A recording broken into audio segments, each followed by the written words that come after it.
nous allons considérer une application avec ces deux techniques. D'abord, on dit un emprunt de 2500 dollars est remboursable par 6 versements semestriels avec un taux d'intérêt de 10% capitalisé semestriellement. Présentez les deux tableaux d'amortissement si les versements sont de fin de période et si les versements sont de début de période. Si les versements sont de fin de période, nous allons présenter le tableau d'amortissement si les versements sont de fin de période et le tableau d'amortissement lorsque les versements sont de début de période.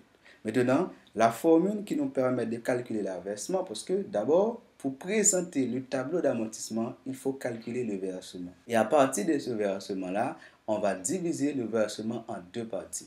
Une partie qui représente l'intérêt qui se calcule avec le taux périodique sur la valeur nominale de la dette. Maintenant, on va soustraire l'intérêt dans le versement et ce qui reste représente l'amortissement de la dette ou encore la part de la dette. Maintenant, on applique cette formule pour calculer la valeur de Y à partir de la valeur de la dette. Maintenant, cela nous donne ici le tableau d'amortissement. La valeur du versement, c'est-à-dire la valeur de Y ici, est égale à 492,54. Maintenant, après avoir calculé la valeur de Y, il est important de calculer la valeur de l'intérêt. À noter que le taux d'intérêt était de 10% capitalisé semestriellement. Si le taux d'intérêt est de 10% capitalisé semestriellement, rapidement, qu'est-ce qu'on va faire? Donc, c'est-à-dire 10% capitalisé semestriellement, le taux nominal est égal à 10 divisé par 2, c'est-à-dire le taux qu'on va appliquer sur la dette, c'est le taux de 5%. Donc, rapidement, on dit c'est 5% à multiplier par 2500. Cela nous donne l'intérêt pour la première période est égal à 125 dollars.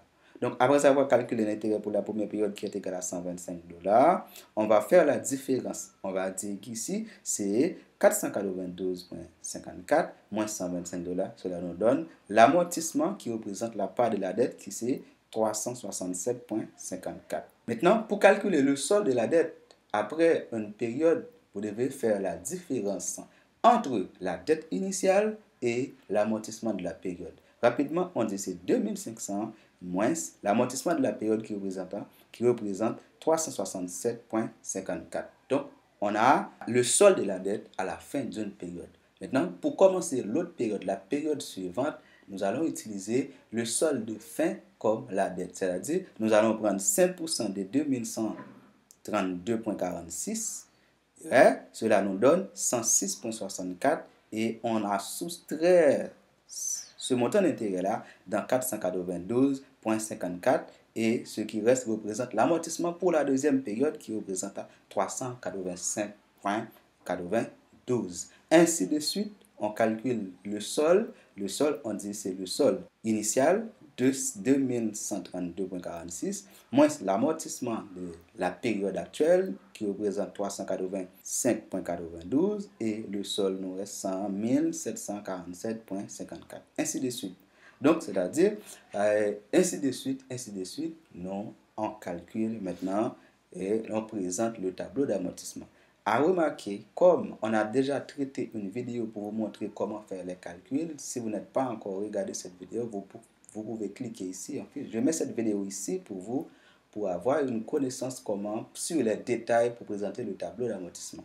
En gros, ça, c'est le tableau d'amortissement qui présente pour une annuité simple de fin de période. À remarquer, les versements sont identiques. Ici, comme c'est une annuité de fin de période, on n'a pas versé pour la période 0, on n'a pas d'intérêt pour la période 0 et on n'a pas d'amortissement pour la période 0. Donc, on commence à partir de la première période jusqu'à la 6e période. OK?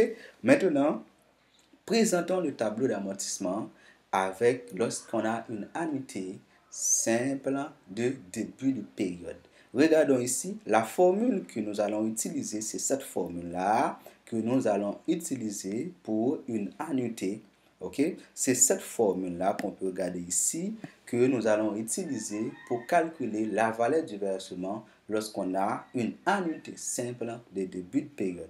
Après avoir utilisé cette formule-là, après avoir utilisé cette formule que vous regardez ici dans l'écran, donc nous allons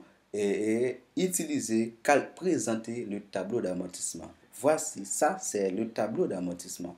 Donc la valeur de Y est égale à 469,09, c'est la valeur du versement.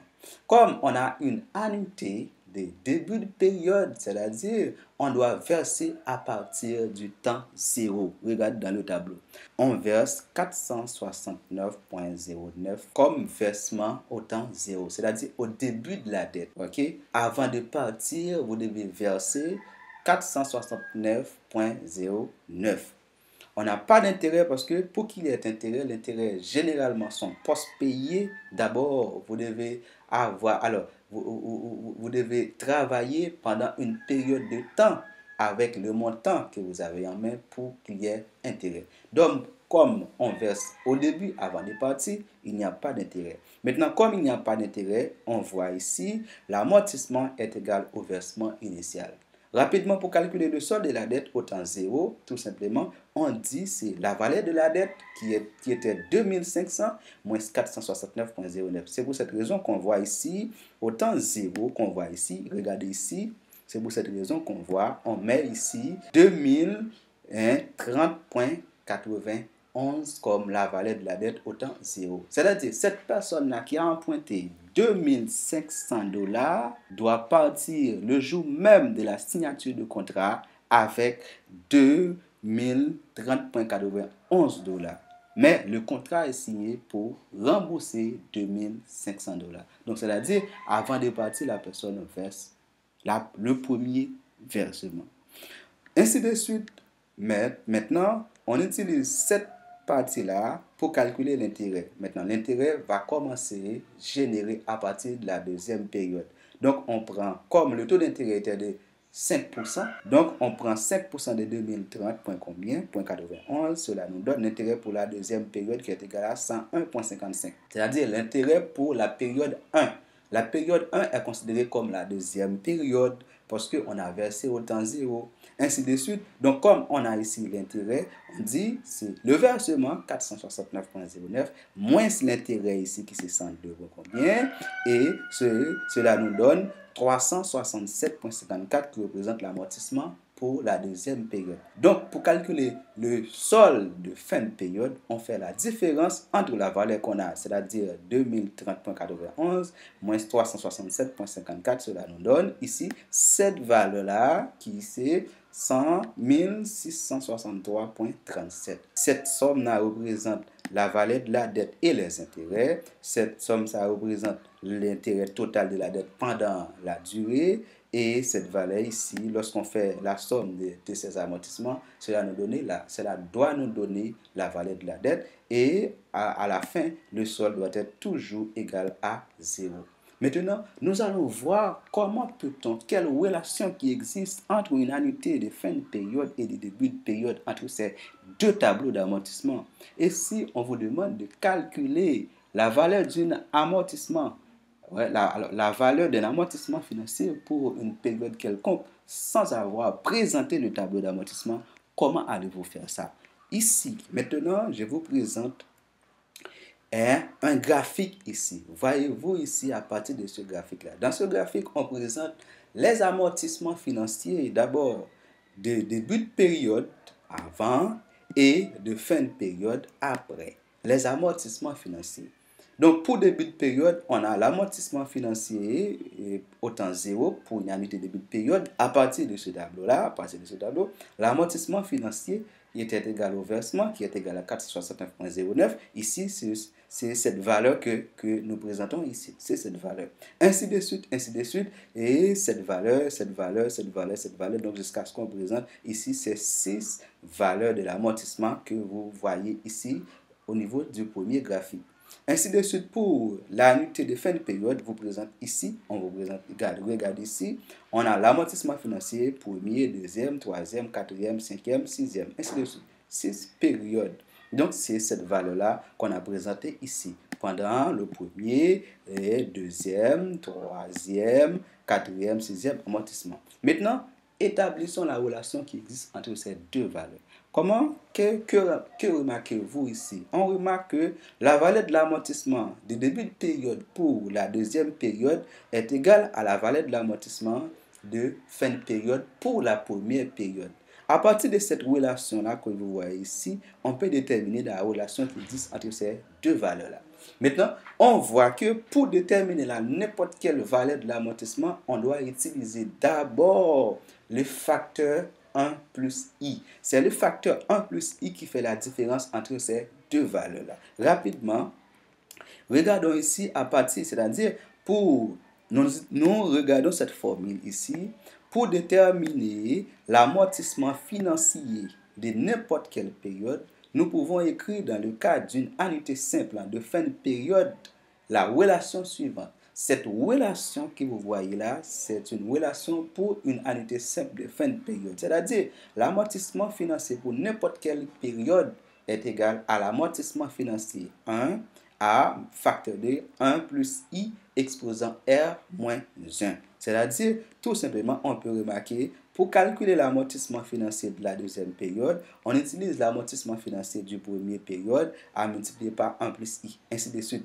Ouais, l'amortissement financier pour calculer l'amortissement financier ici de la deuxième période, on indique pour avoir cette valeur-là, pour calculer 385,92, c'est là où vous devez faire 367,54 facteur de 1 plus i.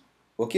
Maintenant, si vous voulez calculer la valeur de l'amortissement financier de fin de période pour la troisième période, on dit c'est l'amortissement financier du premier période, qui c'est 367,54, facteur de 1 plus i, exposant, comme c'est pour la troisième période, ouais, on fait la différence. On dit exposant 2, 3 moins 1, cela nous donne 2. Ainsi de suite, ni pour la quatrième période, ainsi de suite, ainsi de suite. Ça, c'est pour une annuité de fin de période. Maintenant, lorsqu'on veut calculer, dans le cas d'une annuité de début de période, regardez ici ce qui présente à partir de cette formule-là.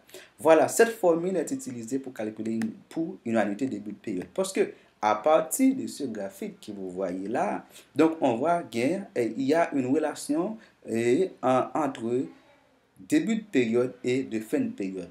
L'amortissement de la deuxième période, lorsqu'on verse au début, est égal à l'amortissement de la première période lorsqu'on verse à la fin. Donc, ces deux relations-là permettent de nous présenter cette formule. Donc, la formule générale pour quelle que soit l'annuité que vous avez en face, donc c'est amortissement financier pour la période R, n'importe quelle période R représente le rang de l'amortissement, est égal à l'amortissement financier de la première période, facteur de 1 plus I exposant R moins 1.